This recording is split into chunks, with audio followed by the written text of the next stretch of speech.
今日過嚟同大家介紹一個城裏路邊一梯一伙嘅大平層，總價只需要200幾萬就可以買到啦。咁我哋依家係騎樓位置，跟住鏡頭過嚟睇一睇三面睇山嘅大平層同埋海景係點樣。我哋依家騎樓望出海個景觀就係山景、海景，嗱呢邊都係山景嚇，三面睇海嘅。再睇翻我哋嘅客餐廳，話你睇呢個客廳幾大嚇。咁餐廳咧坐10個人嘅圍台，綽綽有餘嚇。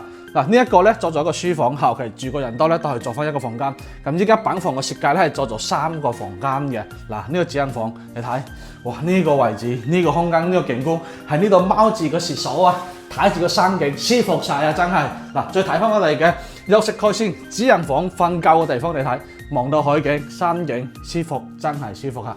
呢一個單位咧，佢做咗2個騎樓嘅。嗱，啱先嗰個係一個大騎樓，咁呢邊咧可以用嚟晾衫啊。咁我連住我哋呢個細嘅房間嘅。嗱，呢邊都係望到山景嘅，你睇睇啊，個景觀咧真係無敵嘅，價錢又優惠喎。